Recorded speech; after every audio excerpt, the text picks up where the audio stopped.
Grabamos. Muy bien, muchas gracias. Muy buenos días. Aquí otra vez en este grupo Resonancia. Estamos en un ciclo, digamos, de momentos de análisis y el tema principal lo hemos llamado balances de los gobiernos de izquierda o los gobiernos progresistas y el rol de los movimientos sociales recientes. Esto en la segunda ola del progresismo en América Latina. Nos hemos animado de forma muy arriesgada a hablar de la segunda ola. Y hicimos una pregunta también provocativa. ¿Es el nuevo progresismo? Hasta ahora hemos visto los casos de Colombia y el caso de Brasil, que a lo mejor el caso de Brasil lo tenemos que volver a tocar ya con el tema de la segunda vuelta, pero hoy el tema es el caso del Perú. Y de mi parte le agradezco mucho a Javier Torres, que nos colabora con una exposición, y también a Gustavo Gorriti, que nos va a ayudar con comentarios como tal, a quien le tengo que dar agradecimiento, aun cuando no pueda acompañarnos el día de hoy, que es la persona que hizo el contacto con las dos personas ilustres, los que aceptaron, digamos, la invitación para nosotros, y que es, y ahora sí me está fallando casi la memoria, Dios mío, eso parece Humberto Ortiz. Humberto Ortiz propuso y dijo inclusive de que no, yo conociera personas y los voy a consultar. No voy a alargar mucho la presentación como tal, sino más bien, Javier, tú tienes el micrófono, estaremos atentos a la lectura tuya que nos va a ayudar mucho, porque desde afuera es complejo entender lo que está sucediendo en el Perú. Adelante, Javier. Muchas gracias, Jorge. Un gusto conversar con ustedes y también compartir el espacio con Gustavo. Bueno, la primera pregunta que yo me hago es si lo que tenemos es un gobierno de izquierda en el Perú, pero después hablaré un poco más de eso, ¿no? Pero sí diría que en el Perú estamos viviendo ya hace largo tiempo un estado de, vamos a decir, inestabilidad política permanente, ¿no? Sobre todo desde el año 2016, pero con una crisis de partidos, sobre todo el sistema de partidos que viene de muy atrás, y que los varios intentos de reforma que se han intentado, tanto al inicio del siglo XXI, con la transición política, y luego durante el gobierno del presidente Vizcarra, no han sido suficientes para resolver ese problema, que es un problema crucial, ¿no? Eso por un lado.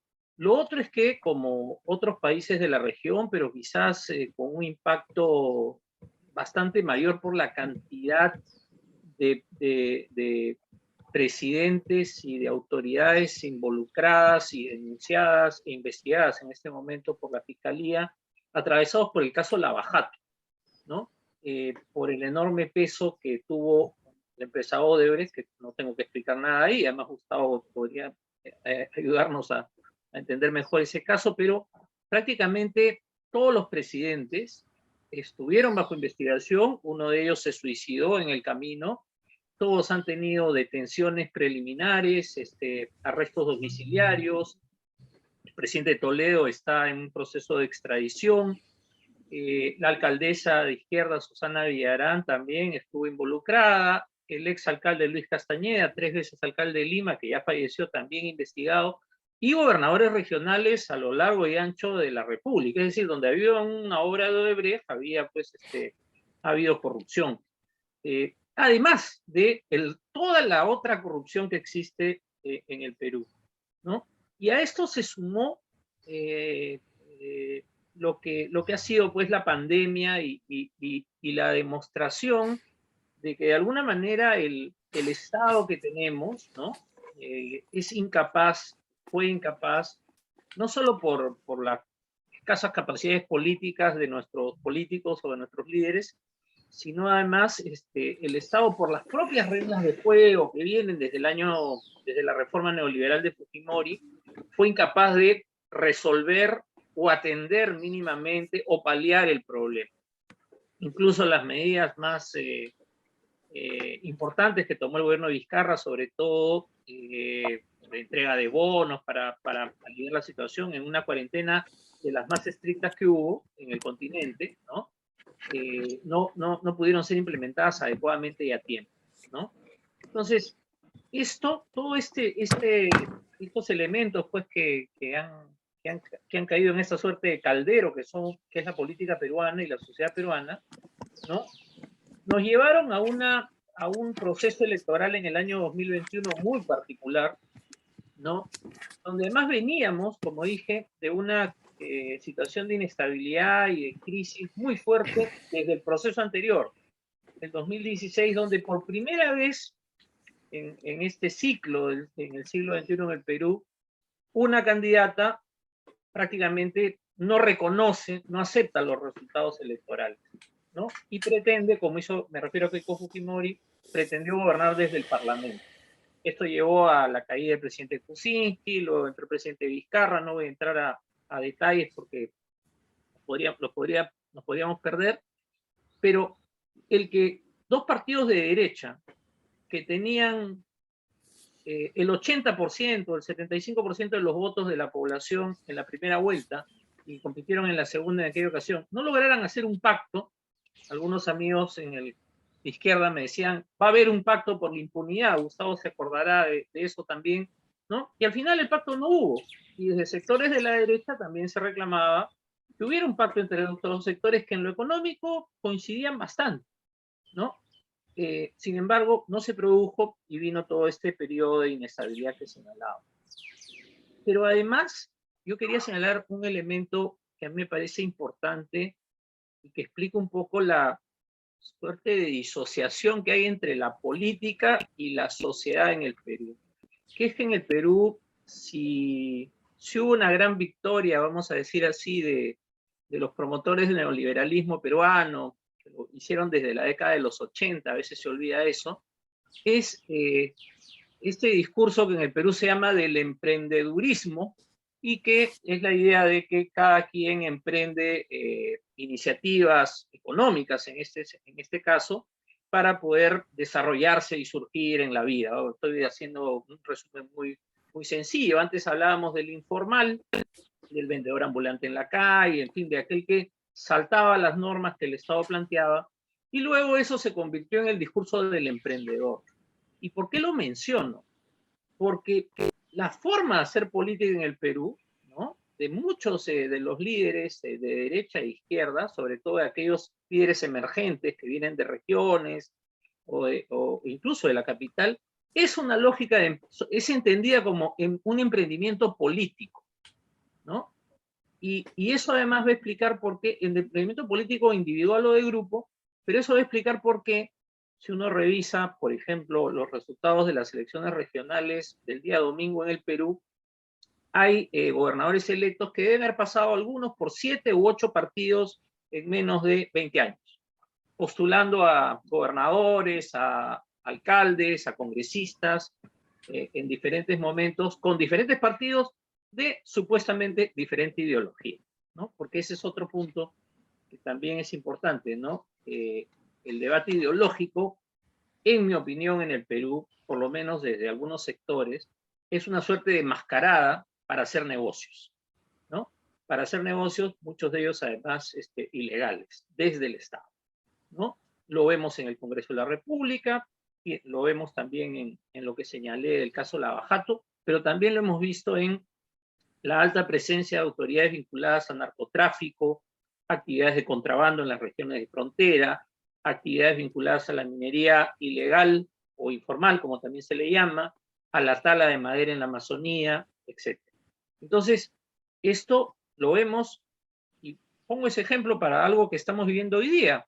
Tenemos solo para ponerles un ejemplo, un gobernador electo en la región de Tacna, en la frontera con Chile, que está con detención domiciliaria, investigado por ser considerado jefe de una organización criminal, y tenemos a un ex dirigente del fujimorismo que, a pesar de que había sido excluido del proceso, en las vísperas del proceso, gana la elección de la ciudad de Cajamarca, en el norte del Perú, y tiene serios indicios de estar vinculado al narcotráfico, ¿no?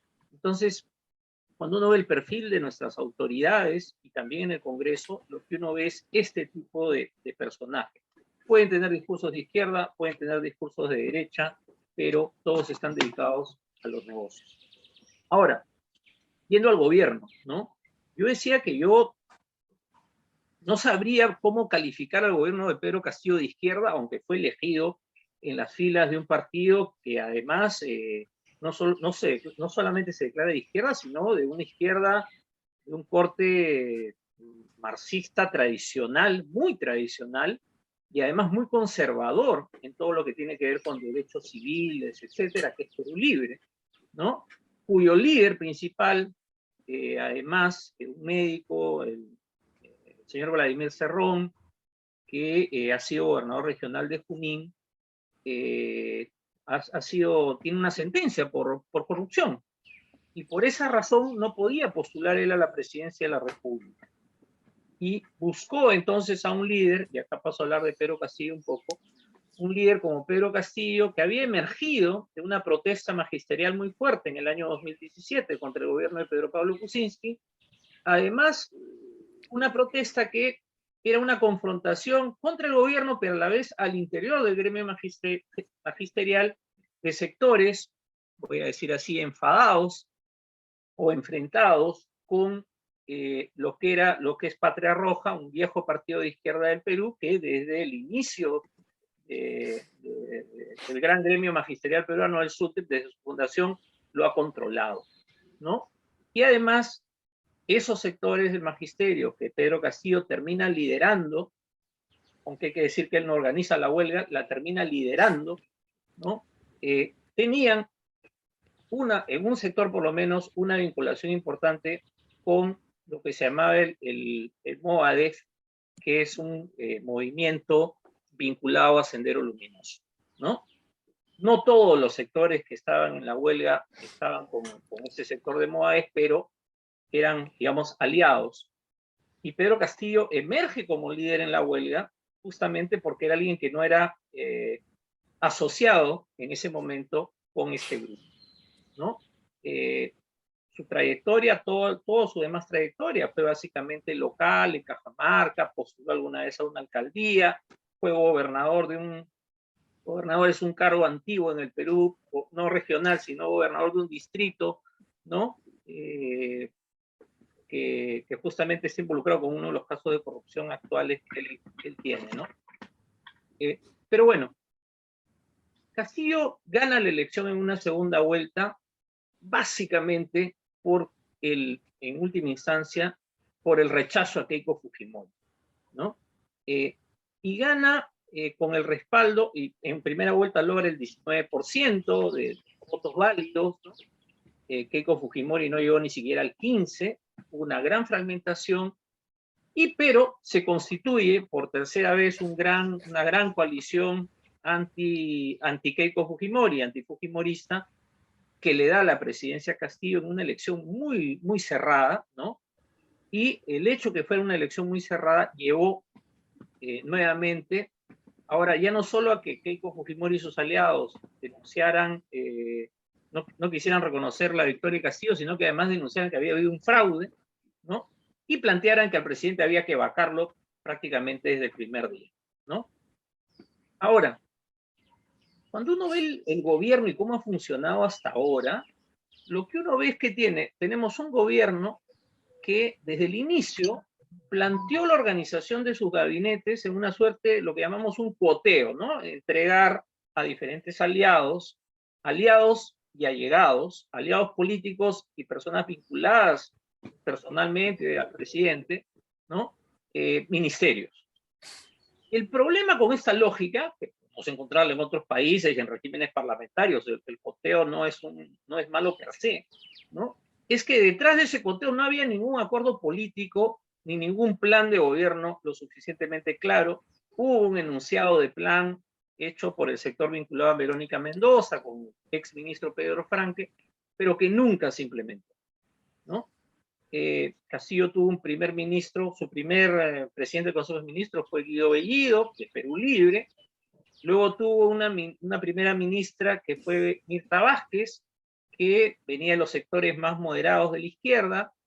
De ahí pasó a nombrar, tuvimos durante una semana un ministro que venía más de sectores de de centro en el Congreso, un parlamentario que tuvo que renunciar inmediatamente por escándalos de violencia familiar, y finalmente nombró su cuarto primer ministro, que hasta ahora dura, es el señor Aníbal Torres, cuya principal característica es tener una capacidad de vocería política de confrontación muy fuerte, ¿no? Y la otra es que, siendo un profesor de larga trayectoria de Derecho en la Universidad Nacional de San Marcos, tiene vínculos con todo el aparato de justicia. Y creo que se ha convertido en una pieza clave para, de alguna manera, ayudar al presidente, colaborar con el presidente en evitar el avance de las investigaciones que hay en su contra. Ahora, el cuoteo que genera crisis interna. Yo quiero empezar por ahí, por ese lado, que me parece que se mira poco en los discursos que hay sobre los problemas del gobierno, donde todo se achaca a la oposición. Pero si tú repartes cuotas, ¿no?, con una alianza tan frágil y con un aparato tan débil, lo que vas a tener es una constante pugna entre estos aliados por capturar determinados sectores.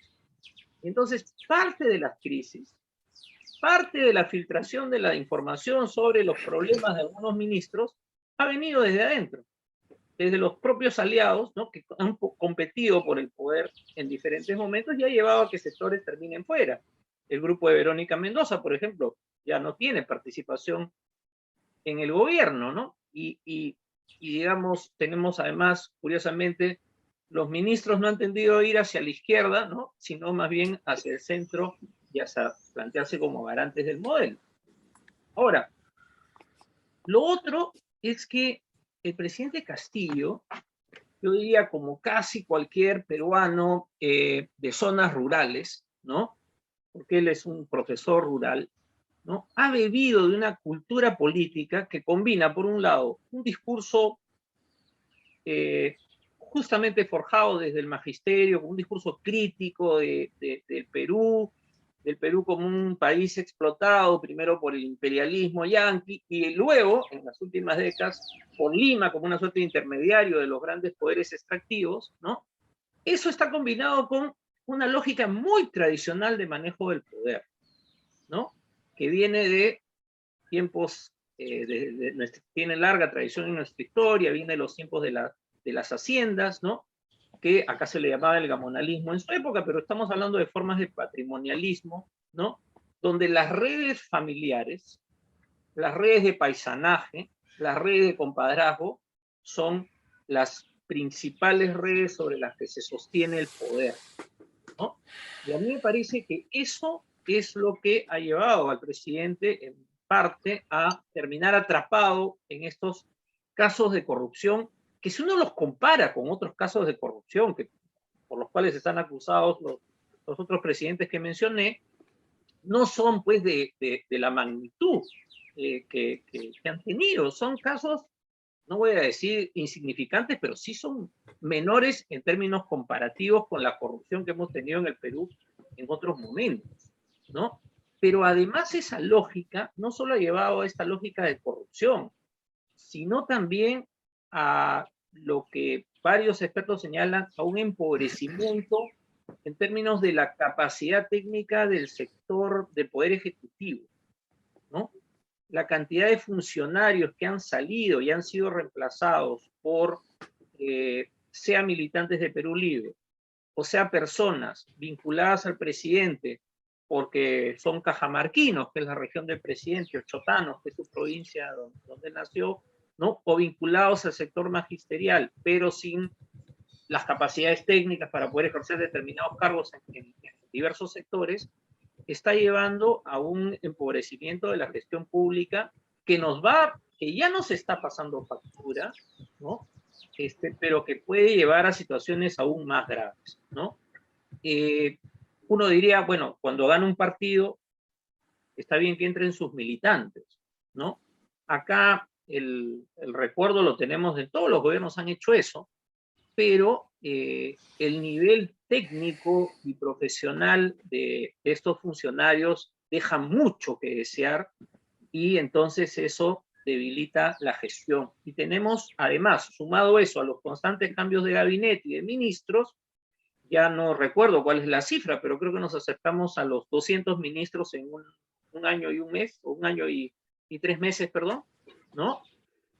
No sé si estoy cerca de ahí, pero ya estamos cerca. Entonces, los constantes cambios de ministros, más que cada ministro entra además con su cuota, ¿no? Y este nivel bajo, muy bajo, ¿no? Está llevando a una suerte de parálisis del sector del Ejecutivo en particular, ¿no? Y ya había mencionado el tema de, y en el caso de Castillo algo más que quería señalar es que es un presidente que por primera vez en nuestra historia se ha aprobado que sea investigado por el Ministerio Público. Eso no estaba... Había una interpretación del propio fiscal, del anterior fiscal de la Nación para que se den las investigaciones, pero eso nos está llevando a una suerte de callejón sin salida, porque se le puede investigar, pero no se le puede acusar. Entonces, es un presidente que está con la soga al cuello, digamos, ¿no? O en la picota, pero sabiendo que tiene un margen de juego y que esto le puede permitir sostenerse. Pero, como es lógico, siendo el presidente de la República y siendo el jefe supremo de las Fuerzas Armadas y policiales, ¿no? Y siendo el jefe de Estado, tiene un gran poder para poder obstruir las investigaciones que se le hacen.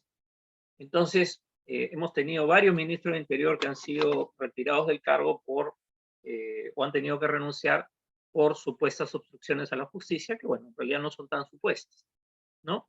Ahora, del lado de la oposición, y entonces, claro, en términos de políticas públicas, no se ve ningún cambio significativo. Lo más importante que hizo este gobierno fue continuar con el proceso de vacunación, universalizarla además, aprovechando toda la cantidad de dosis compradas por el anterior gobierno, y a ese ministro lo despacharon del gabinete en cuanto los conflictos internos en el gabinete permitieron que Perú Libre tomara el sector salud, ¿no?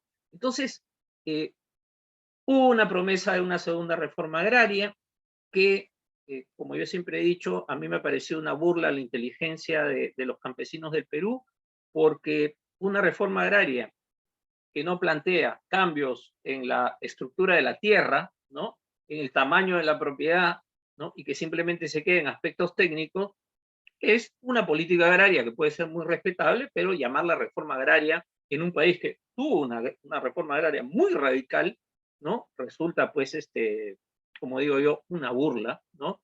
Y un engaño, ¿no?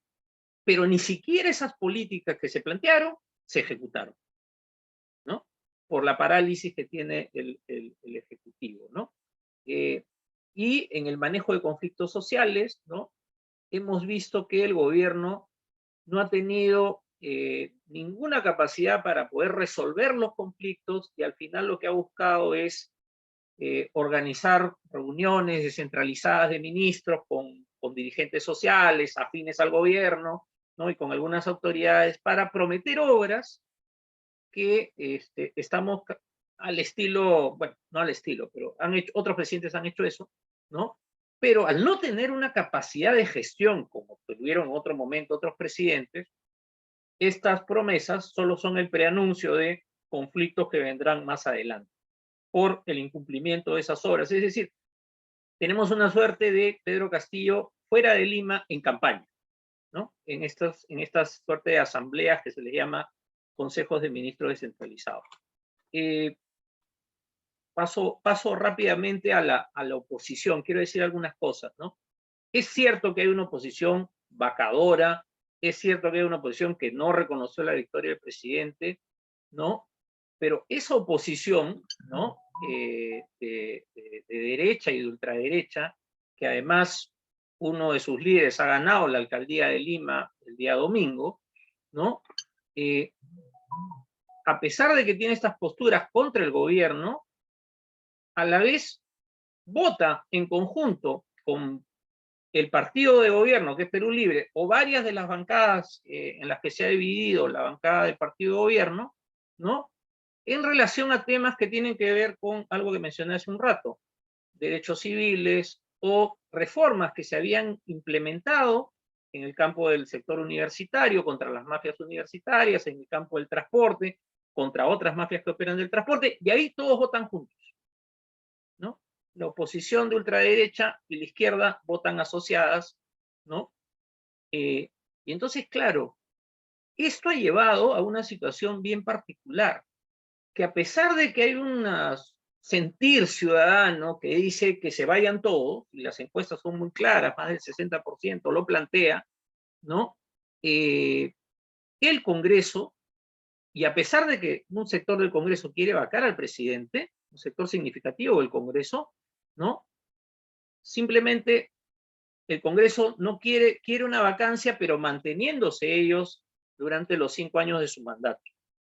Pero saben que eso sería insostenible, y entonces hemos terminado en una suerte de círculo vicioso de constantes pedidos, hemos tenido 2 pedidos de vacancia, acusaciones contra el presidente permanentemente en el Congreso, ¿no? Intentos de varios de encontrar fórmulas legales para poder sacarlo del cargo vía suspensión o vía inhabilitación, pero lo que está claro es que no terminan de dar ese paso final porque se quieren quedar. ¿Y por qué se quieren quedar? Porque son bancadas que saben que tienen un 8% de aprobación de la ciudadanía, lo que quiere decir que más del 80% está en contra de ellos, ¿no? Entonces, hemos entrado en una suerte de, yo le llamo una situación de empantanamiento, ¿no? En la política peruana, y en una suerte de juego de imágenes, ¿no?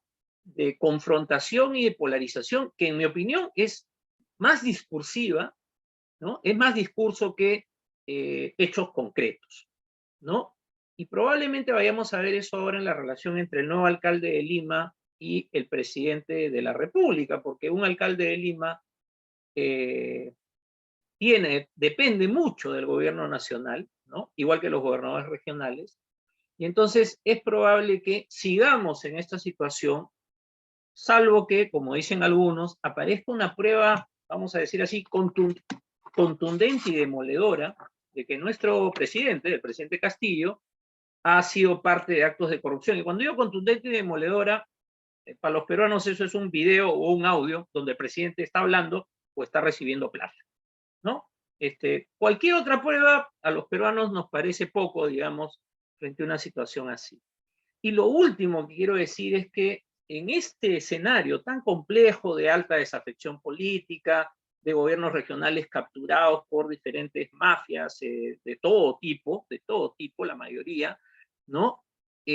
Hace unas semanas ha sido liberado Antauro Humala, quien era hermano del presidente de la República, estuvo preso por una azonada organizada durante el gobierno de Toledo, ¿no? Estuvo preso más de 15 años, y Antauro Humala ha aparecido con el mismo discurso nacionalista, ultrarradical y yo diría cuasi fascista, ¿no? O fascista, que lo caracteriza, ¿no? Pidiendo pena de muerte e incluso ha dicho que fusilaría a su hermano, ¿no? Por corrupto. Y claro, ha llenado grandes plazas en algunas regiones del Perú, ¿no? Que son las regiones que le dio el voto a Pedro Castillo. Y acá quería terminar con algo. Hay una idea, y a mí me parece que es una suerte de mito, que el sur del Perú y que las zonas rurales del Perú votan a la izquierda por una cosa, o sea, votan por candidatos de izquierda porque esa población es de izquierda. Y yo lo que creo es que esa población con la que he trabajado durante varias décadas, más que ser de izquierda, es una población que demanda Estado, que demanda que el Estado funcione, que el Estado trabaje, que el Estado llegue a estos sectores y que ha votado por diferentes candidatos con diferente signo político e ideológico, digamos, cuando había ideología en el Perú todavía, ¿no? Buscando además reconocimiento, porque sí viven una situación de exclusión y de maltrato histórica, y eso no se puede negar. Creo que la ilusión que despertó Pedro Castillo, ¿no? Se ha desvanecido.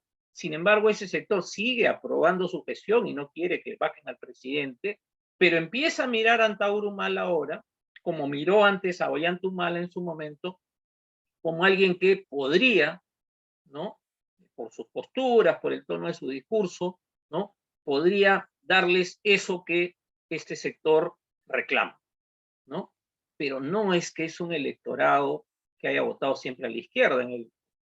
Hace ya algunas décadas votó masivamente por Alberto Fujimori, luego de que se produjera la derrota de Sendero Luminoso y de que Alberto Fujimori inundara de obras las comunidades de nuestro país, ¿no? Entonces, es un votante que ha ido cambiando, aunque sí tiene una postura pro Estado, como dirían algunos, y además de confrontación con Lima, por razones históricas y bastante justificadas, ¿no?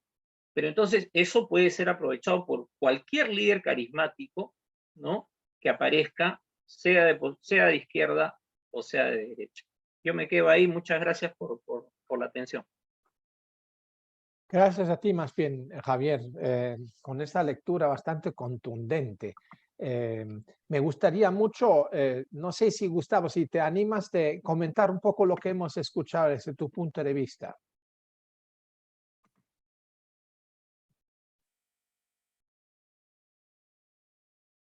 El micrófono, Gustavo, el micrófono. Perdón. Ahora sí. Sí, claro. Voy a tratar de ser breve, aunque el tema no lo es. Bueno, si de alguna forma la pregunta en esta conversación es si debemos considerar al actual gobierno en el Perú como parte de una ola de izquierda, como una ola progresista, sea cual fuera la manera en que definamos ambos términos, pero con una idea general de lo que pueden significar, yo diría que no, en absoluto, no.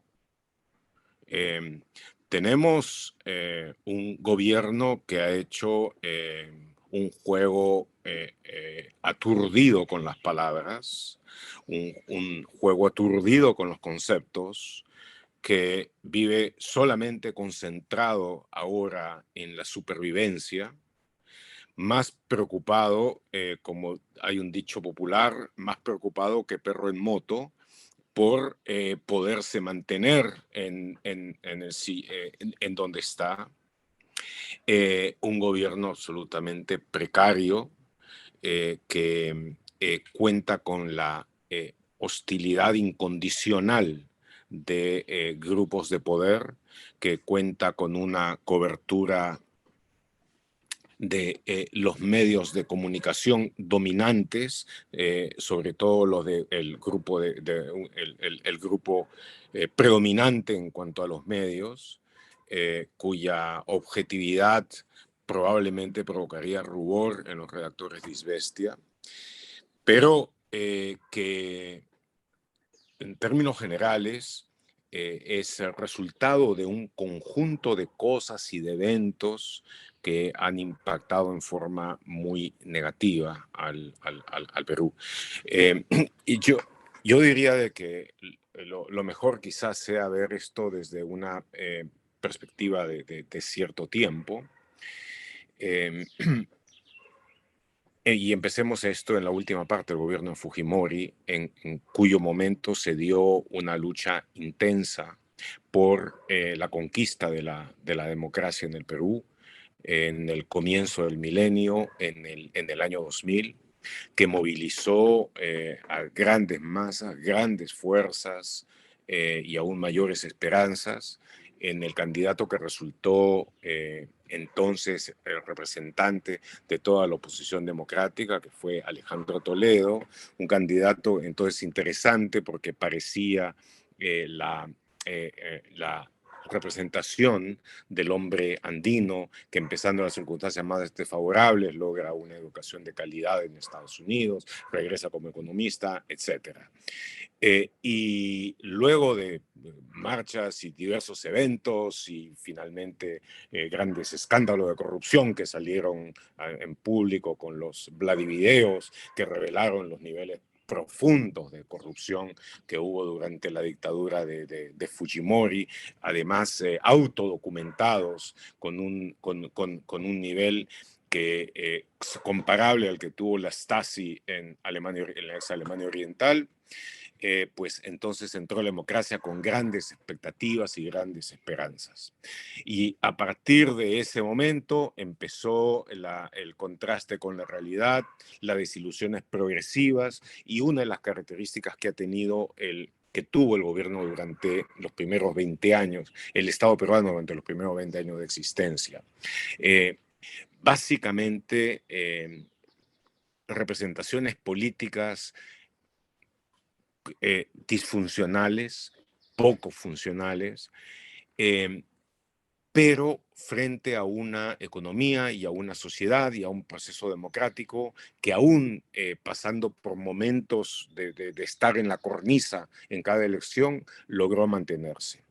El Perú durante los primeros 20 años de su gobierno logró el periodo más largo en su historia republicana de gobiernos democráticos ininterrumpidos. Y ese es un factor importante. Y junto con ello se mantuvo en buena medida las reformas llamadas neoliberales que se dieron durante el gobierno de Fujimori en un contexto algo más pragmático. Y esto llevó a un crecimiento macroeconómico sostenido, que aunque con pésimos niveles de distribución, sin embargo, trajo en términos generales uno de los periodos de crecimiento económico continuos, mayores igualmente en nuestra historia republicana, con un factor adicional de que los periodos de crecimiento anteriores estuvieron generalmente centrados en uno o en dos aspectos económicos centrales. En este caso, hubo una diversificación, no muy grande, pero mayor, tanto en términos de ser un crecimiento descentralizado, como también de tener una serie de elementos aparejados con lo tradicional, que era lo puramente extractivo. Entonces, eso permitió, de una u otra manera, con grandes diferencias y todo, que sectores importantes de la población salieran de la pobreza extrema, entraran a una cierta de clase media precaria, y donde en una dinámica o una dialéctica un poco inquieta, pero finalmente funcional, los sectores informales con los sectores formales de una de otra forma coexistieran para lograr niveles de crecimiento medio caótico, contaminante, etcétera, pero igualmente consistentes en nuestra república. Esos son los elementos que se dieron, como digo, siempre con precariedades, siempre con problemas.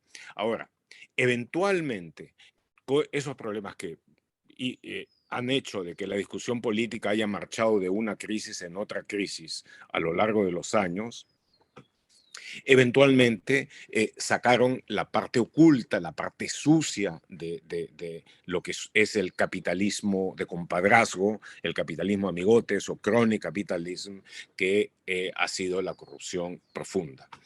Y ello, en buena medida, gracias al periodismo de investigación, permitió sacar lo que fue la contraparte de la gran corrupción de los años fujimorismo, de los Vladimir, etcétera, que fue en primer lugar la corrupción vinculada con el caso Lavallato, que aquí no es que haya sido menor que en otros países, sino que fue investigada mejor.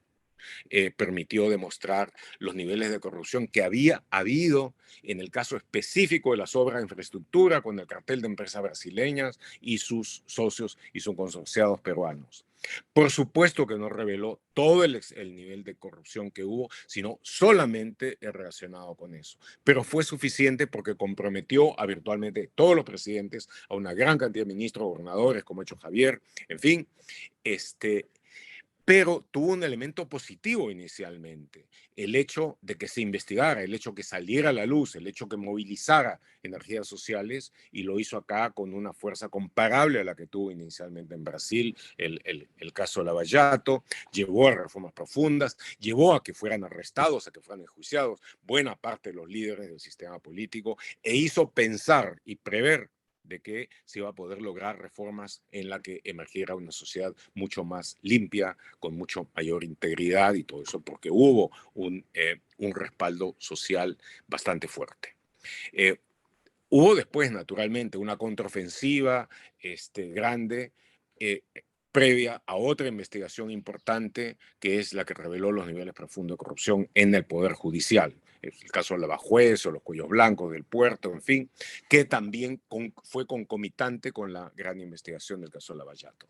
De nuevo, fue en sí una cosa muy positiva esa investigación. Fue en sí muy positivo haber llegado a ese nivel de revelación que permitía suponer de que se iban a llevar a cabo todo un conjunto de reformas, etcétera, que permitieran ir más a fondo.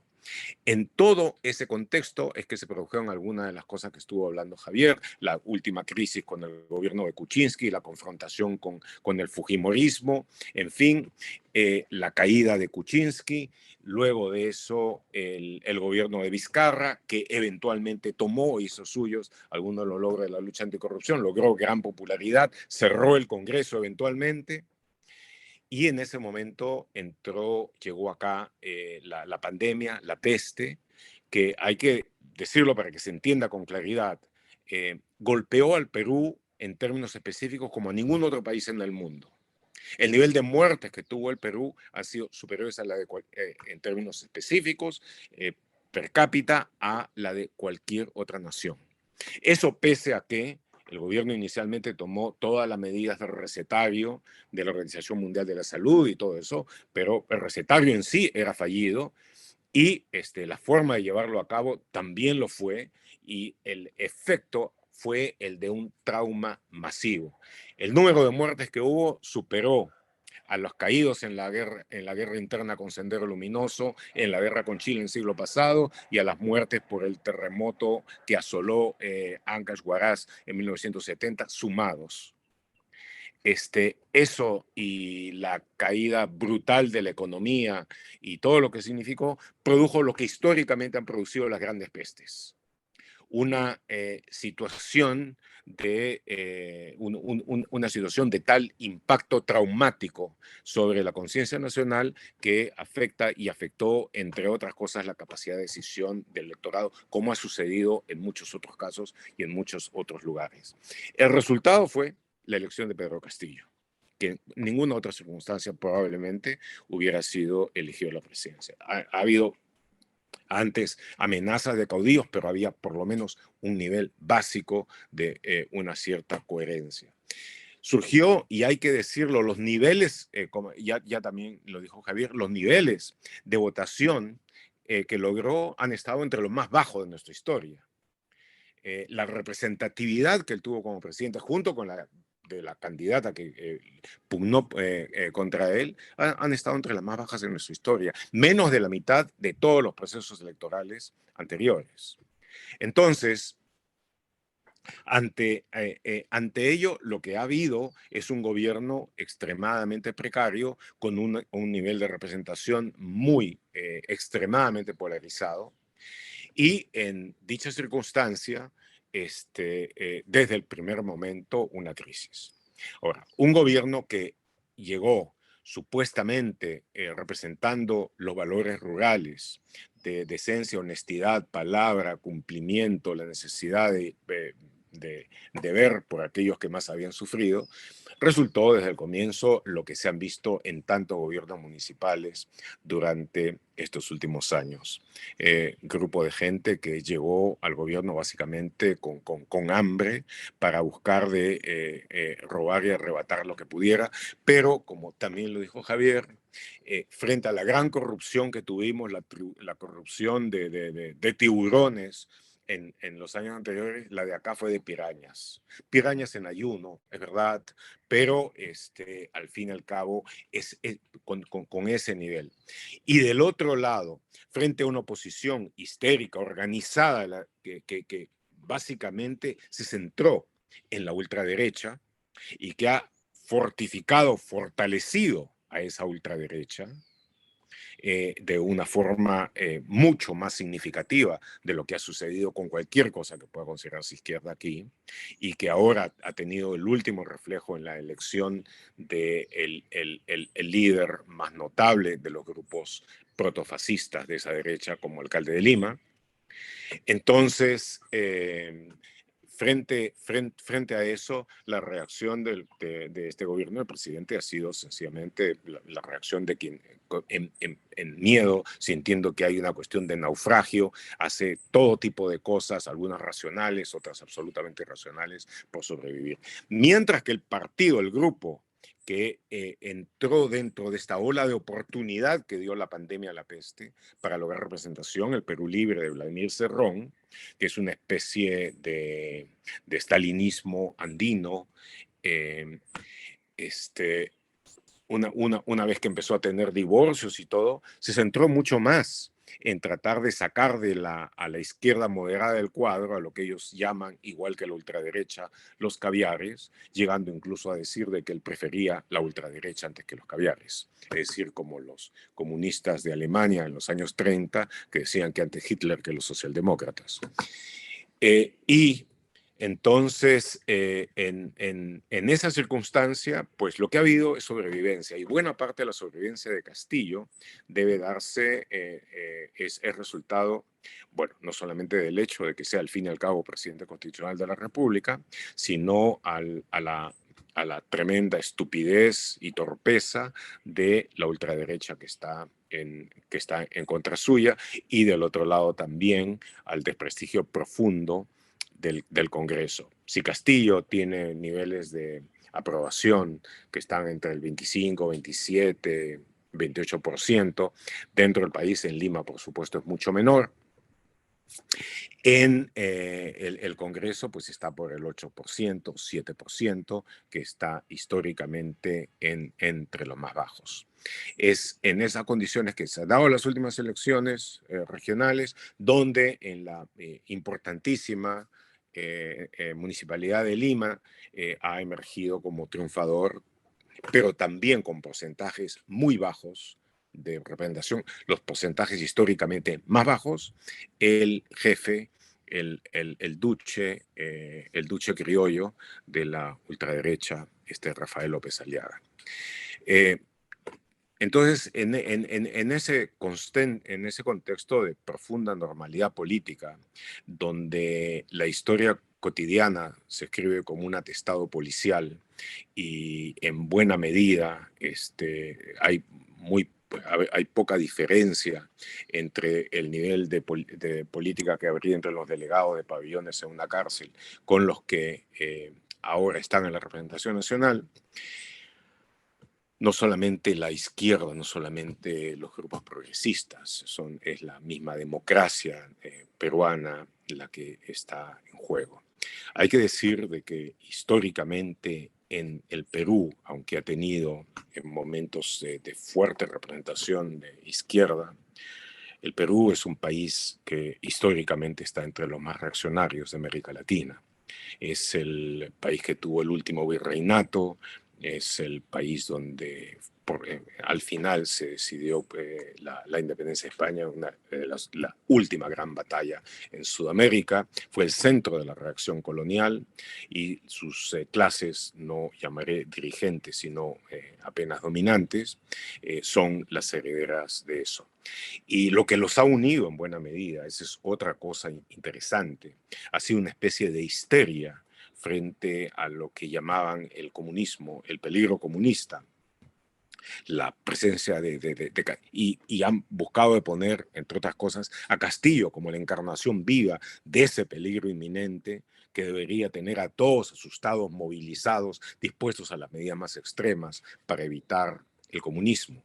El problema es de que el enemigo se les ha caído, la supuesta fiera comunista es un ratoncillo asustado, que lo único que le interesa es permanecer en el puesto, pero sin embargo sigue siendo el que concentra aquellos miedos muy fuertes del año pasado que se han ahora concentrado más bien en una especie de proyecto, en una especie de estrategia para buscar la toma del poder. Acá en el Perú, si tenemos una amenaza presente, una amenaza real, es la posibilidad verdadera del triunfo de la ultraderecha. Y el gran problema que se puede tener que se puede tener dentro de esta especie de catatonia de las fuerzas que han defendido a la democracia en todos estos años, es de que al final se termine luchando entre un fascismo de izquierda, el que representa a Antauro Humala, una especie de fascismo cobrizo, andino, etcétera, y el de la derecha, el del falangista, del Opus Dei, de Vox y de todas las demás cosas puestas juntas, de López Aliaga, que últimamente se ha reclamado como el Bukele, como el que quiere ser el Bukele del Perú y llevar, por supuesto, mucho más allá de lo que Bukele ha perpetrado y hecho en El Salvador en su gobierno. Si tenemos un peligro real, es por supuesto, es el de la muerte de la democracia a través de la ultraderecha. Y porque yo no creo en absoluto que esta suerte de fascismo cobrizo de Antauro Humala esté en condiciones de tomar el poder. Sí de inquietar, sí de despertar la posibilidad de que la ultraderecha se erija como el principal enemigo. Pero en medio de todo eso, debo terminar diciendo de que en todos los primeros 20 años de este siglo, en las ocasiones de crisis, las fuerzas democráticas que definieron el curso de los acontecimientos el año 2000 se volvieron a movilizar y lograron en cada caso, a veces por poco, pero siempre lo lograron, salvar a la democracia, salvar el día. Eso hasta la peste. Ahora esas fuerzas para todo propósito práctico las siento adormiladas, las siento digamos, aturdidas, sin claridad intelectual, sin claridad emocional, sin claridad de proyecto, de carácter, ni nada. No están movilizadas, no están movilizadas. Las calles que antes eran básicamente donde se manifestaban estos grupos, las calles ahora, la chusma fascista que sale a matonear, a tratar de intimidar a la gente, son los que con más frecuencia están allá. De tal manera que si hay un peligro real ahora, es el de la ultraderecha. Eso es lo que creo. No si despiertan y se empiezan a movilizar las fuerzas democráticas, la fuerza progresista, la fuerza de centro, o sea, centro izquierda, centro derecha o centro radical, como dicen algunos, entonces yo creo de que van a poder tomar el control de las cosas y de los acontecimientos. Pero no hay en este momento la movilización que lo haga posible. No creo que se vaya a dar a través de partidos. Si logra suceder, va a ser a través de movimientos surgidos por la necesidad, el imperio de la circunstancia, para tratar de hacerle frente de la mejor manera posible. Gracias. Pues muchas gracias también a ti, Gustavo. Muy complejo desde afuera se ve apenas, digamos, unos pedacitos y eso es muy difícil de entenderlo. Hagamos una ronda de pronto de preguntas o de comentarios. Saludo también a personas que se subieron ahora más tarde. Bienvenidos a Javier, a José. Para decir brevemente, el grupo Resonancia, digamos, eso es un grupo de personas de diferentes partes de América Latina, de Colombia, de Bolivia, del Perú. Son ustedes hoy, las personas que normalmente participan desde el Perú no están, de Bolivia, de Colombia, pero eso aparte. No sé quién le llamaría la atención de hacer un comentario. Javier, tú abriste el micrófono, entonces, además de que si les parece, entonces cuando hablan, podrían de pronto poner la cámara también para que no estamos aquí en la incógnita. Adelante, Javier, y después Miguel.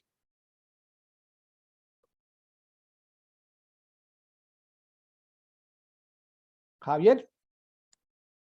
Vamos entonces primero con Miguel para después con Javier. Adelante, Miguel. Muchísimas gracias para Javier, muchísimas gracias también para Gustavo por esta panorama que nos han presentado de esta complejidad de la democracia en el Perú. Yo tendría una pregunta para los dos, porque realmente la situación de los compadrazgos, de de las redes políticas que se construyen desde los territorios y que toman el poder, pues hace que el ejercicio del poder resulte bastante complicado y sobre todo de muchas negociaciones de intereses y no tanto de decisiones sobre lo que le convendría mejor al país. En este caso, querría profundizar si en este momento la gobernabilidad está, ¿cómo está la gobernabilidad en este momento de parte del presidente, de parte del, digamos, del Estado, pero también la gobernabilidad en los territorios, en los departamentos o en las divisiones territoriales que tengan ahí en el Perú?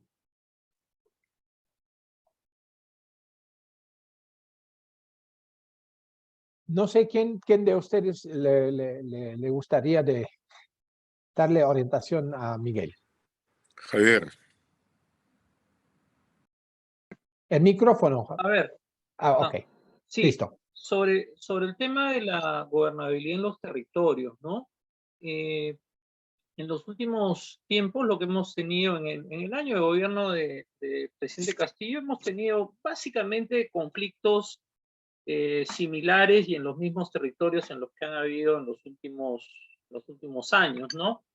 El principal conflicto que tenemos en este momento vinculado a la actividad extractiva es en la minera Las Bambas, que es una minera que es propiedad de un consorcio chino de MMG, en la cual hay un conflicto que ya viene desde el gobierno de Ollanta por cambios que se hicieron en el diseño del proyecto y que llevaron a el uso de tierras comunales para transportar el mineral y negociaciones que no terminan de encontrar una salida clara, ¿no?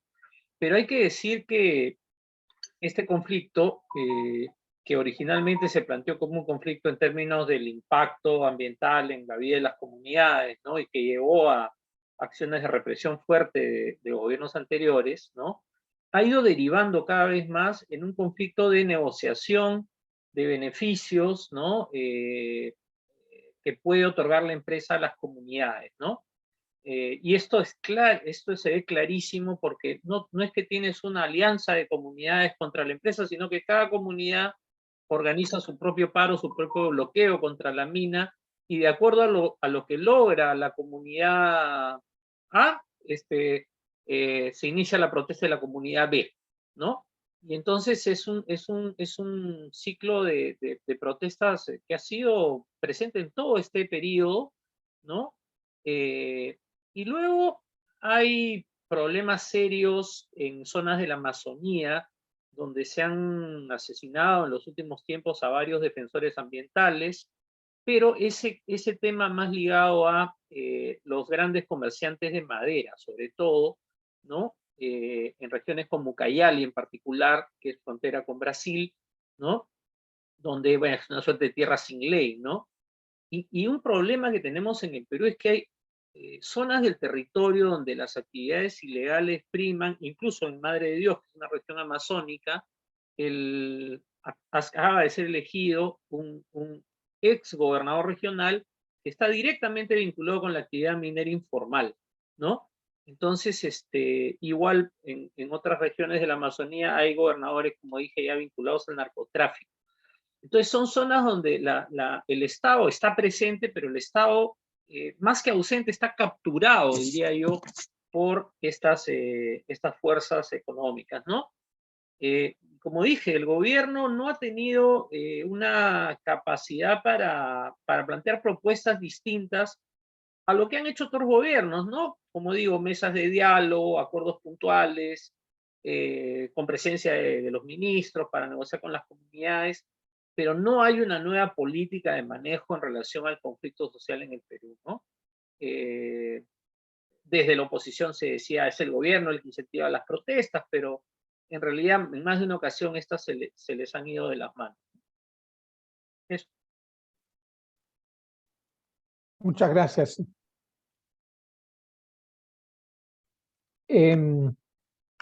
Javier no tiene micrófono, entonces yo le ofrecí de que si tuviera una pregunta, entonces yo con gusto lo podía leer. No sé si alguien más tiene un comentario, una pregunta, porque yo sí tendría una y entonces me lanzo, salgo, cuelgo la gorra del moderador.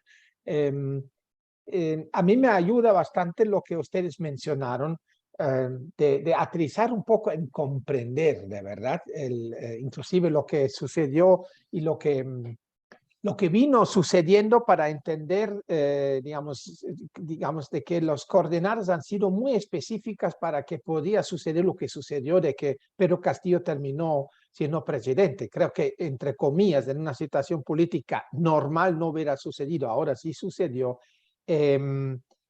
Pero no sé hasta qué punto, quedándome un poco también en esta beta, digamos, desde los territorios. Las pocas veces que he estado últimamente en el Perú, obviamente por razones de la pandemia, yo percibí de una decepción total, sobre todo de las y los jóvenes, digamos, en la casta política, de que, diciendo de que ya no confiamos en nadie.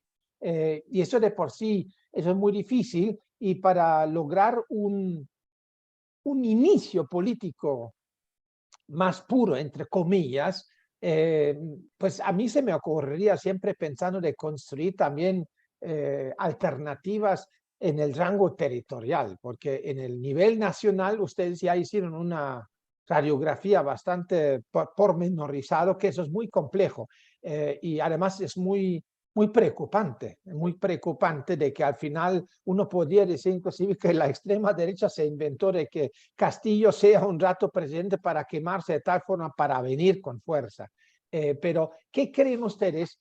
¿Hasta qué punto? Bueno, ustedes pasaron ahora por elecciones regionales, tengo entendido. ¿Hasta qué punto creen ustedes de que en este escenario bastante complejo, hasta qué punto es factible de que se construya, digamos, alternativas o focos que generan mayor confianza desde los territorios? Eso es algo lo que al final, a nivel central, yo lo percibía al Perú siempre como un país muy centralizado como tal, ¿cierto? ¿Ustedes creen que eso es factible, que eso puede ser a mediano y largo plazo, digamos, como un derrotero de esperanza, o más bien sería apostar al caballo equivocado? No sé si Javier, Gustavo, los dos, ¿qué piensan ustedes sobre esta mi pregunta un poco ingenua? Van a disculpar.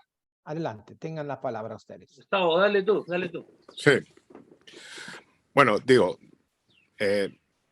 yo creo que en América Latina tener fantasías rusonianas de una u otra manera es una suerte de constante. Sí es cierto de que el Perú históricamente ha sido un país muy centralizado, pese a todos los esfuerzos lo sigue siendo. Desde comienzo de siglo, con el nuevo gobierno, se hizo un intento grande de descentralización, se le dio un poder muy importante a los gobiernos regionales y mediante la transferencia de recursos de los ingresos mineros, fundamentalmente de los ingresos extractivos, algunos departamentos o regiones y distritos y provincias, incluso distritos, empezaron a tener una suerte de bonanza económica. Pero lo que se puede decir es de que hay una suerte de correlación entre los ingresos de la bonanza económica y la cantidad de gobernadores enjuiciados o presos por corrupción.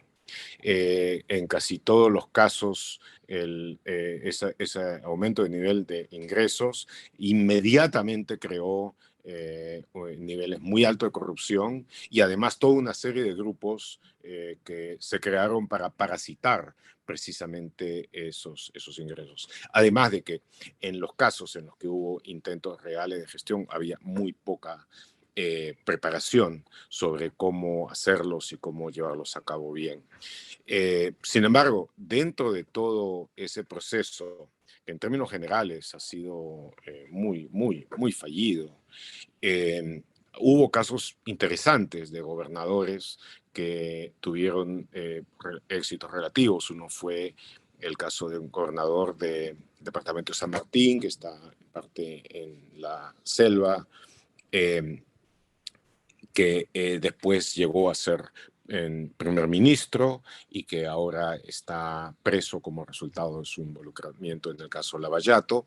El otro en Moquegua fue el entonces gobernador Martín Vizcarra, que precisamente por el éxito relativo que tenía con sus otros colegas, fue candidato a la vicepresidencia y después por el devenir de las cosas terminó como presidente de la República, con popularidad hasta que lo vacaron en medio de un escándalo, y luego han surgido también casos de corrupción y ahora está procesado por corrupción durante obras en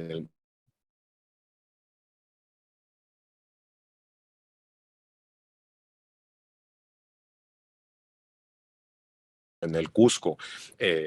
La mayor parte de los gobernadores ha pasado en la cárcel o está,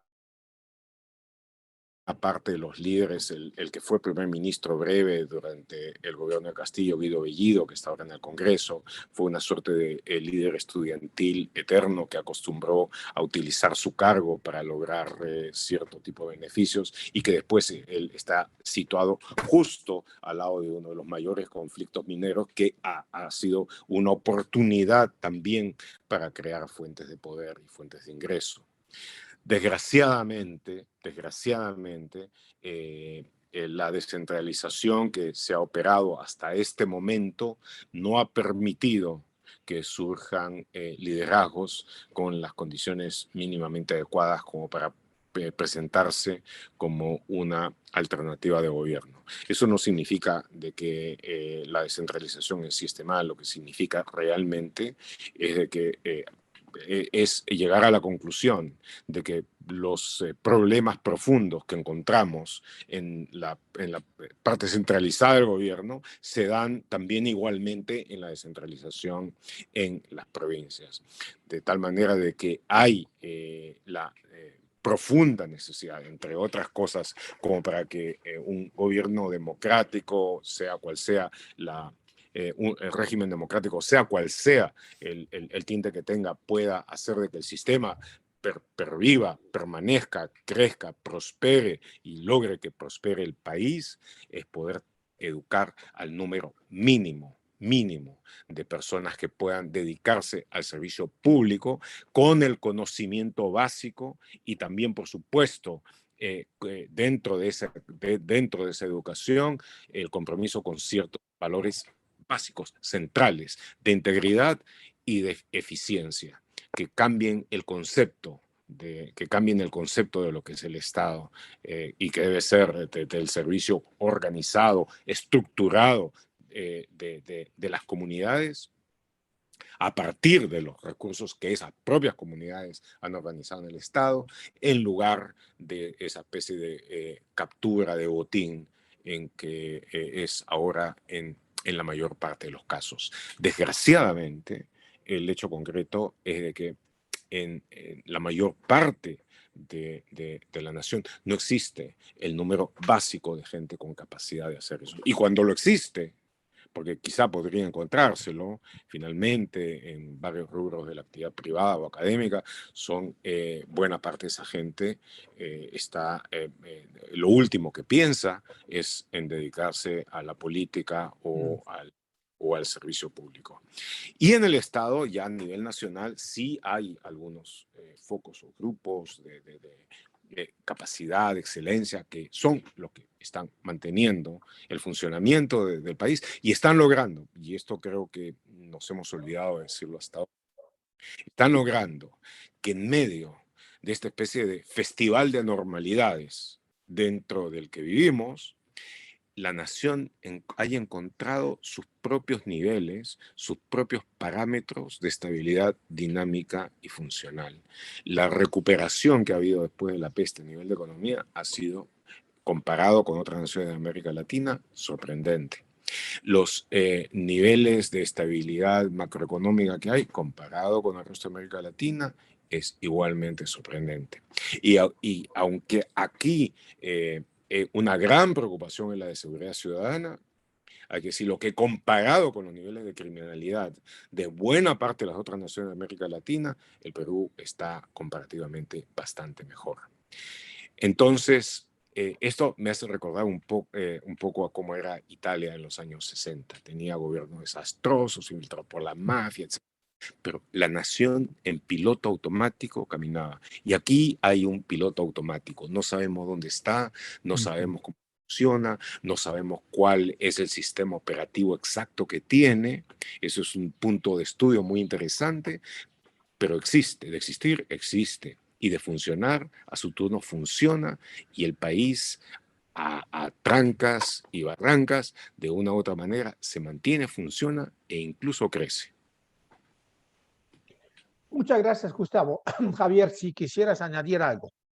Y Sí, después no, invitamos breve. a Natalia. Adelante, Javier. Sí, no, muy breve. Yo creo que hay un problema serio con los liderazgos políticos o sociales inclusive, ¿no? Que en el caso de los políticos, básicamente nuestros liderazgos, estos liderazgos que emergen de pronto, como fue Verónica Mendoza en su momento, o otras dirigentes en la izquierda, ¿no? Es que son liderazgos que funcionan en la campaña electoral y luego se diluyen, o no se diluyen, desaparecen. Es decir, los líderes políticos en el Perú funcionan por temporadas, ¿no? Ha pasado con Verónica Mendoza en su momento, con Julio Guzmán, ¿no? De pronto políticos que pudieron tener un rol importante en los congresos, de los dos anteriores congresos, como, no sé, Marisa Glave o Alberto de Belaúnde, que son gente, una de izquierda y otro un liberal demócrata, de pronto desaparecen y se dedican pues a su actividad profesional, ¿no? Sin partidos, ¿no? Sin estructuras que puedan sostener una trayectoria política. Entonces también es para los políticos que yo conozco más directamente, uno ve que es un esfuerzo enorme poder sostenerse, ¿no? Frente a estos aparatos mafiosos que son, como digo, aparatos mafiosos. O sea, en el Congreso una votación puede cambiar después de la llamada de uno de los dueños de un partido, ¿no?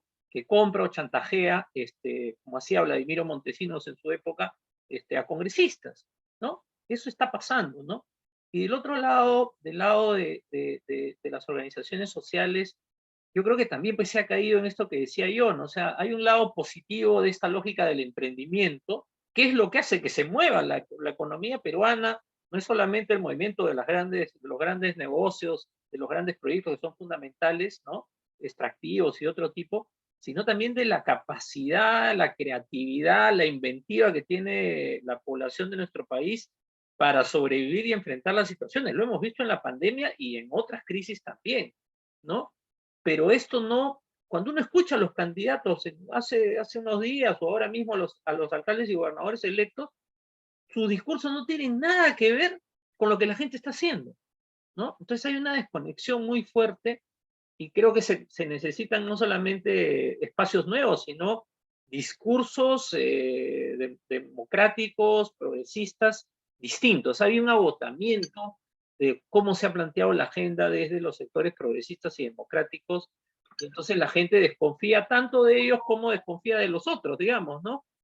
Todos hemos terminado embolsados, ¿no? Muy a nuestro pesar, en esta bolsa de gente que solo está buscando sus intereses particulares, ¿no? Eso es bien complicado. O sea, hacer política, incluso trabajar en opinión pública o como Gustavo en periodismo de investigación del más alto nivel, supone una lucha constante con todos los poderes que están justamente cooptando el Estado de diferentes formas, ¿no? Eso quería agregar, ¿no? O sea, el reto es muy grande y a veces no bastan las fuerzas, ¿no? Yo creo que falta articular más a diferentes iniciativas que hay un poco desperdigadas por todas partes.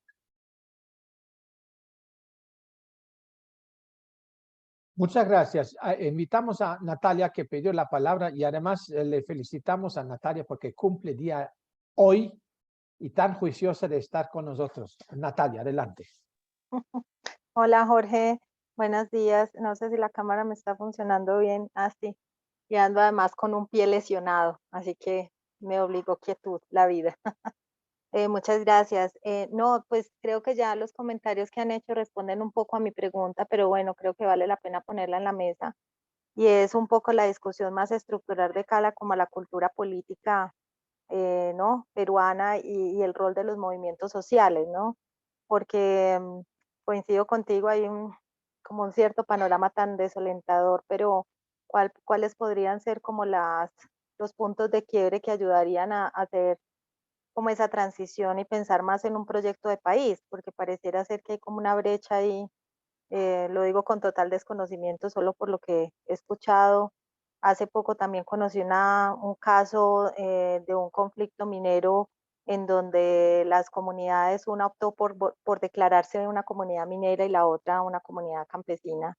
Y ahí entonces empiezan a dar también ciertas constructos de identidad que van marcando nuevas formas de relacionamiento con el territorio también, y que eso incide en estas dinámicas políticas. Entonces, quería saber cuál era su percepción frente a eso, de cómo avanzar en una cultura política más democrática y una mirada de país más a largo plazo, ¿no? Dada también esta desideologización que ustedes señalan y todas estas situaciones estructurales. Algo han mencionado, no sé si sea pertinente la pregunta, pero sí me quedé pensando mucho como en esa tercera vía, ¿no? ¿Qué hacer ante un escenario tan complejo como este? Gracias. Yo, muy brevemente, diré que para el proyecto de largo plazo, primero tenemos que vencer el corto plazo. Y en el corto plazo lo más importante es lograr que la democracia no perezca, que la ultraderecha y de todas las fuerzas antidemocráticas no tomen el poder. Si lo toman, después los problemas que se va a enfrentar y confrontar van a ser exponencialmente mayores para poder resolver. Entonces, lo primero es lograr que en el Perú las fuerzas democráticas que ya tienen la experiencia de la movilización frente a dictaduras que podían estar en decadencia, pues estaban muy estructuradas, como la de Fujimori y Montesinos, que ya existe esa experiencia, que ya existe esa capacidad, que vuelvan sencillamente a ello, a ese movimiento. No se puede hablar ahora en términos de partido, tiene que hablarse más bien en términos de movimiento, que hagan frente a esa circunstancia con la convicción, primero, de defender y reconquistar aquello que se haya perdido de la democracia, volver a establecer las bases para un régimen democrático, tener un compromiso que vaya a lo largo del espectro democrático, esencialmente sobre un eje de centro, del respeto a las instituciones, de algunos puntos básicos del gobierno y de que cualquiera sea el gobierno democrático que eventualmente llegue al poder, tenga la decisión de buscar a la mejor gente para ocupar primero los cargos fundamentales dentro del Estado. Y creo de que sí, hay gente muy capaz, preparada como para hacerlo, sobre todo en los puntos cruciales de gobierno. Y todo eso tiene que ir junto con conseguido eso, con el plan de mediano plazo y de largo plazo de crear las condiciones como para que haya un servicio civil eficiente, capaz, construirlo desde la raíz, crear las condiciones como para poder educar a nuevos líderes en universidades que sean algo, que tengan algo más que el nombre de universidades, tener la posibilidad de dar una educación pública en el nivel alto y medio y también inicial de calidad, cosa que no existe ahora en absoluto, y sin lo cual no vamos a lograr la capacidad de la gente de crecer como para tomar luego responsabilidades importantes. Pero lo primero que hay que hacer es evitar que perezca la democracia. Eso es lo primero. Y lo segundo es que tener el compromiso central de que conseguida la democracia, vaya, sea cual sea quienes como parte de ese movimiento lleguen al poder, tengan ciertos puntos básicos de control, ciertos puntos básicos de gobierno, y que sobre eso lleven a la gente más capacitada en los lugares estratégicos como para hacerse cargo de ello. Pero bueno, y eso solo es un problema lo suficientemente intenso, complejo, difícil, hasta peligroso por afrontar en los próximos años. Sí, sobre ese tema, ¿no? yo creo que una clave en relación a los movimientos grandes o pequeños que pueden existir es que hay que tender puentes entre los movimientos, que a veces están cada uno con su agenda particular y no, y a veces, pues, ocurre, ustedes lo deben saber también, ¿no? En sus países también pasa que hay una resistencia a ponerse de acuerdo en poner prioridades en las agendas, ¿no? Yo creo que ese es un tema que está en tensión, en el mismo movimiento feminista ocurre, ¿no? O al interior del movimiento de derechos humanos en el Perú. Yo he participado mucho, he sido parte del movimiento de derechos humanos y, por ejemplo, en este momento mi percepción del movimiento es que la amplitud de temas en los que está embarcado el movimiento hace que se diluyan las prioridades, ¿no? Como comentó Gustavo, en la época en que había que luchar contra la dictadura y contra Fujimori, bueno, nos embarcamos ahí y tendimos todos los puentes posibles con diferentes actores con los que incluso en otros momentos estuvimos muy confrontados y después también estuvimos confrontados porque había un objetivo común, como ha señalado Gustavo, que era la lucha por la democracia, un poco lo que está pasando ahora. Y además creo, agrego a lo de Gustavo, ¿no? Solo un punto, ¿no? Que en este momento hay una batalla cultural que dar, que es muy intensa contra las tendencias conservadoras y autoritarias, ¿no? En el campo de la educación, de la salud, de la seguridad ciudadana. Y el Lima, que es la capital de la República, acaba de elegir un alcalde que es de esas tendencias, es un hombre del Opus Dei, ¿no? Y el que quedó segundo era un hombre que nos prometía ser el sheriff de la ciudad, ¿no? Al estilo del Far West. Entonces, quiere decir que más del 50, casi el 50% de los votantes, de los votos, han ido a estas tendencias, ¿no? Con sus matices, pero ahí hay un debate muy fuerte que dar y una pelea muy dura en términos de que no se retroceda además sobre avances que ya se habían logrado en el Perú. Acá constantemente se plantea el retiro de la Corte Interamericana de Derechos Humanos, que ha sido clave en la lucha por la justicia en el Perú. Acá se plantea constantemente que debe implementarse la pena de muerte para todo el mundo, ¿no? Y lo dicen políticos de izquierda y políticos de derecha.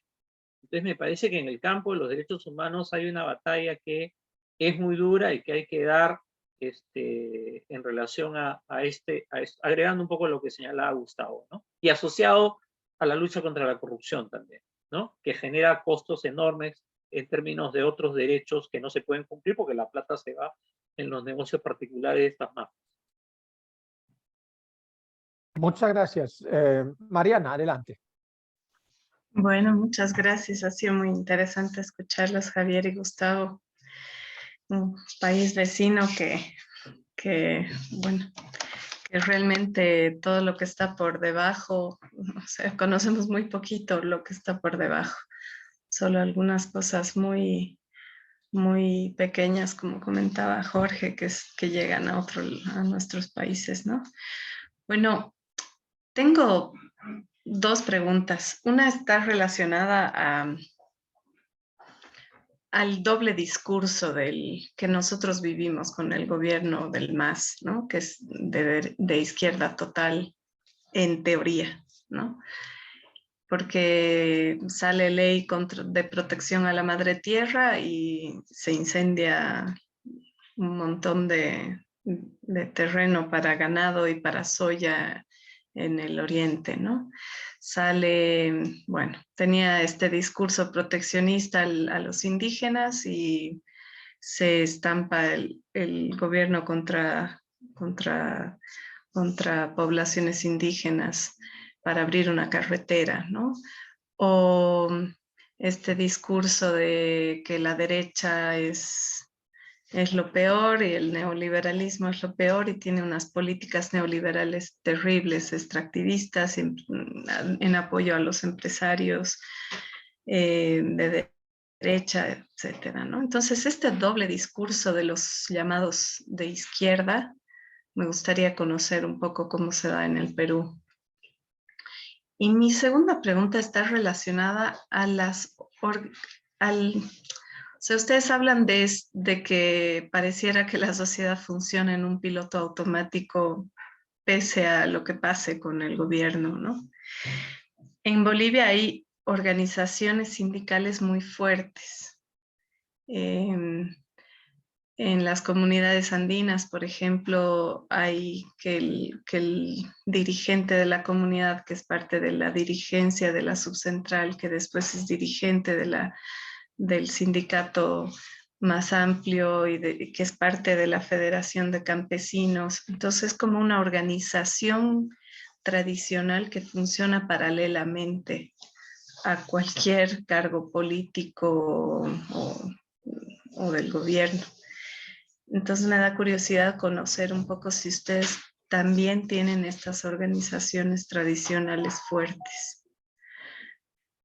Y bueno, solo como comentario, la coincidencia un poco, yo siento que en Bolivia tampoco tenemos cabezas de líderes de otros gobiernos fuertes. Primero por toda la persecución que ha habido de líderes cuando entró Evo Morales, pero después porque los líderes que se van formando, sus propios actos y corrupción los destruyen rápido, ¿no? Entonces la corrupción es algo común en Perú y en Bolivia y bueno, y por eso creo que no tenemos estos liderazgos fuertes. Eso, gracias. Gracias a ti y a ver quién de ustedes hace el principio para dar luces. Rápidamente, ¿no? Acá las organizaciones sociales en general son bastante débiles. O sea, así como tenemos una fragmentación política muy fuerte, también tenemos una fragmentación a nivel de organizaciones sociales. Hemos tenido protestas o tenemos protestas que a veces se autodenominan nacionales, pero de pronto uno descubre que no hay un gremio nacional de transportistas, sino que hay 7 o 6 gremios que se autodenominan como los representantes del sector, ¿no?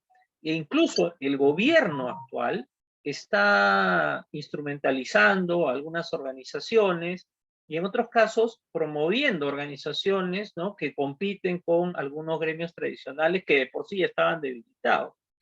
Y a nivel del sector rural, no existe ya en este momento ningún gremio como existió en el pasado, la Confederación Campesina del Perú o la Confederación Nacional Agraria, que representaban a federaciones de varias regiones, un gremio que pueda decir que siguen existiendo, pero ya no representan lo que fueron en los años 70 u 80, ¿no? Entonces, todo está muy territorializado y yo diría que hasta microterritorializado, ¿no? Lo que comentó Natalia sobre una comunidad se declara minera y otra comunidad no. Bueno, eso está pasando mucho en el Perú y, como decía, en muchas comunidades, ¿no? En algunas zonas ha habido resistencia a la gran minería y hay proyectos que se han parado y que no se han desarrollado. Pero en otros lugares lo que ha habido son negociaciones de las comunidades, ¿no?, que encuentran esto como una vía de generar fuentes de ingreso para la comunidad y han aceptado los términos que se les han planteado, pero entran en constante renegociación con con las empresas o con el Estado, ¿no? Pero creo que este gobierno, por ejemplo, en particular, creo que está debilitando algunas organizaciones que ya existían con decisiones políticas o tratando de cooptarlas, ¿no? Y claro, las diferencias con Bolivia son enormes, ¿ah?, en términos de cómo se maneja el poder, cómo lo maneja Evo Morales o el presidente actual, Arce, ¿no?, a cómo se maneja acá, ¿no? Pero porque, en mi opinión, acá no hay ningún proyecto político detrás. Acá es simplemente un poco lo que decía Gustavo, ¿no? Es un presidente que está tratando de sobrevivir y un conjunto de socios tratando de capturar puestos para hacer negocios, ¿no? Y ni siquiera es que uno dice hay una alianza con el gran capital para desarrollar proyectos extractivos, no, ni siquiera eso, ¿no? Tienen una relación media compleja, aunque digamos con algunos sectores, algunas grandes empresas, pero que finalmente las grandes empresas se han dado cuenta que el cuco comunista que se les pintó hace un año, pues no era tal, ¿no? Entonces ya es como que, bueno, simplemente hay que llevar la fiesta en paz, creo yo que esa es la postura que han asumido algunos sectores del gran empresariado que no están tan en sintonía con los sectores golpistas y con el grupo de comunicación más grande del Perú, que es el comercio, sobre el que habló Gustavo también, ¿no? Yo diría que hay sectores empresarios que han asumido que, bueno, este gobierno va a ser así, ¿no? Y mientras nuestros proyectos puedan avanzar, nosotros no vamos a tener un problema, ni vamos a forzar una caída del presidente, ¿no?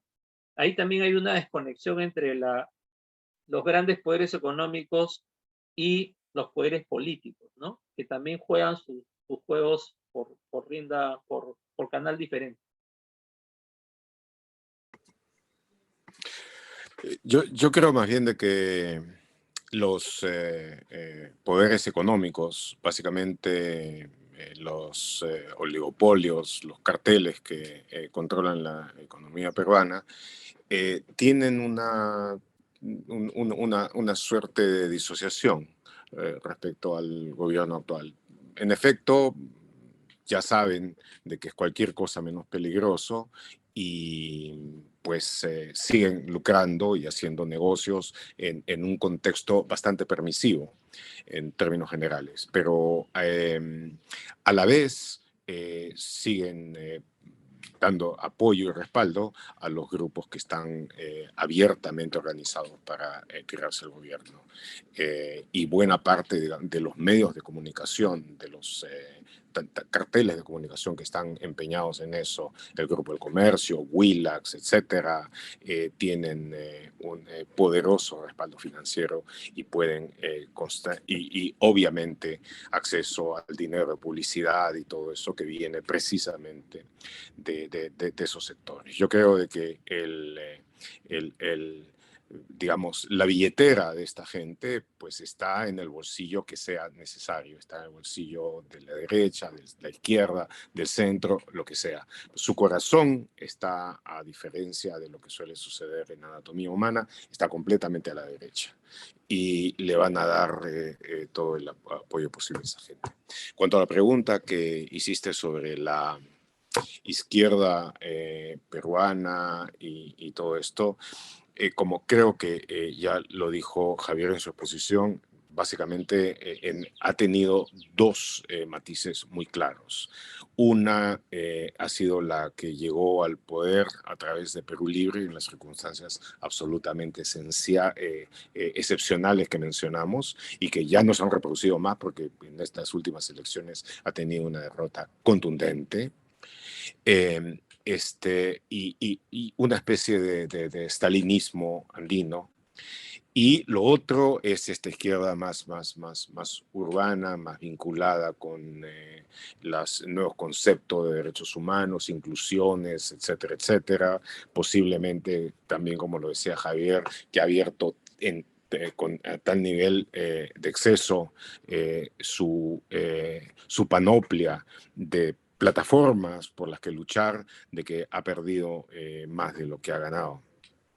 Pero el hecho concreto es de que entre estas dos, pese a que un sector de esta última izquierda trató de colaborar con el gobierno de Castillo e incluso tomó algunos ministerios, ha sido objeto de la más abierta hostilidad por parte de Perú Libre.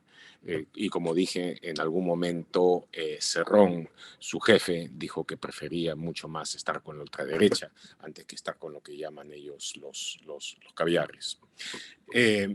Y en términos de que si esa izquierda se plantea de alguna forma una mejora profunda de las circunstancias y que si es que hay un compromiso social realmente efectivo, yo lo que veo es sencillamente una lucha por el poder utilizando un conjunto de verbalizaciones adecuadas a ese propósito. Y debo decir que además miro para otros lados en América Latina y no veo grandes diferencias y en efecto, como lo dijiste hace un rato, la izquierda ha estado muy afectada por los casos graves de corrupción que le han caído encima. Y el hecho, por ejemplo, de que Lula no haya ganado en primera vuelta como muchos esperaban que pudiera ganar frente a un rival como Bolsonaro, en gran medida se explica por el efecto que ha tenido el caso Lavallato sobre él y sobre el hecho constatado de que el PT estuvo corroído por la corrupción vinculada con ese caso. Salvo Uruguay, tú en los otros casos de izquierda en América Latina ves en casi cada circunstancia casos de corrupción, unos menos importantes que otros. En otros lugares, como sucede con Nicaragua, si alguien considera todavía de que tiene algo de izquierda ese gobierno, es una tiranía que hace palidecer por momentos la de Somoza. Y en cuanto a Venezuela, no hay mucho que decir. El haber arruinado completamente a un país mientras se repiten los eslogans de izquierda y de reforma social ilustra claramente el tipo de izquierda del que se ha tratado. Muchas gracias. Sí, con su permiso, cerramos con una pregunta que tiene Javier Jaramillo, que no tiene el micrófono funcionando de ahí, lo escribió. Eso es breve. Me gustaría conocer un poco cómo se está posicionando o qué está emergiendo recientemente en el campo cultural en el Perú. Ante esta situación política más que compleja, ¿qué nos podrían contar? ¿Hay silencio, hay creatividad, sí hay expresiones en este sentido? Bueno, en el mundo de la cultura siempre hay un sector que está comprometido con la lucha por la democracia, y justamente yo mencioné hace un momento esta batalla cultural que hay, por ejemplo, en torno al tema del enfoque de género, ¿no? Y otra también sobre la memoria del conflicto armado interno, ¿no? Que son combatidos ambos desde la ultraderecha con mucha fuerza, y en los cuales además Perú Libre, el partido que llevó a la presidencia Abimel Cerrón, también se suma a ese coro, ¿no? De gente contraria a este tipo de planteamientos, ¿no? Entonces, en ese campo hay una gran cantidad de artistas que participan, creadores culturales. Ahí sí hay como se dice, una movida muy, muy intensa, muy activa, tanto en Lima como en las regiones, ¿no? Quizás uno de los problemas que tenemos es que lo que ocurre en las regiones, en ese campo, al igual que en otros campos, no llega a Lima, y lo que ocurre en Lima es visto como lo único que pasa en el Perú, ¿no? Quizás esa es otra batalla, ¿no? Que no solo es cultural, pero es político-cultural, pero yo sí diría que hay muchísimas expresiones y también luchas que se está dando. Tenemos pongo un ejemplo del lugar de la memoria, este espacio que es una suerte de museo, que a pesar de todos los embates que ha sufrido de parte del fujimorismo, de sectores militaristas, etcétera, etcétera, ha logrado sostenerse, mantenerse y estar ahí, ¿no? Como un espacio que nos permite, pues, evocar los peores momentos de la violencia que sufrió el Perú, tanto de parte de Sendero Luminoso, el MRTA, como de parte de los propios agentes del Estado y los grupos paramilitares, ¿no? Yo creo que ahí sí hay un enorme potencial, pero como digo, acá es como que tenemos cosas que no conectan, que no se conectan, ¿no? Y creo que la clave, para mí la palabra fundamental es que hay que tender puentes, ¿no? Hay que tender puentes entre estos diversos sectores, niveles, experiencias y tantas manifestaciones que se dan en el Perú y que además expresan una dinámica de sociedad muy activa, ¿no? Parece que no estuviéramos activos, pero no, al contrario, yo creo que sí, que es una sociedad muy viva, pero que no engancha con la política, ¿no? Salvo en momentos como las grandes protestas contra el señor Merino, que intentó ser presidente y que duró pocos días porque la gente lo echó de Palacio, literalmente, ¿no? En noviembre del 2020, cuando se evacuó el presidente Vizcarra, ¿no? Entonces, yo creo que las energías y las fuerzas hay. Lo que pasa es que esta falta de conexión y falta de liderazgo, ¿no? Yo quiero cerrar un poco con esto, ¿no? Y creo que esa falta de liderazgo, esa capacidad de generar discursos que integren todas estas cosas que hemos estado hablando y que no nos quedemos en las pequeñas batallas que da cada uno en su propio espacio, ¿no? Eso quería decir, y agradecerles también por por la invitación. Ya con esto yo cierro mi participación. Muchas gracias. Muchas gracias, Javier. No sé si Sí. Gustavo... Lo que yo tienes- anotaré Adelante. sobre eso, sí, es de que Perú y Lima tienen una vida cultural intensa.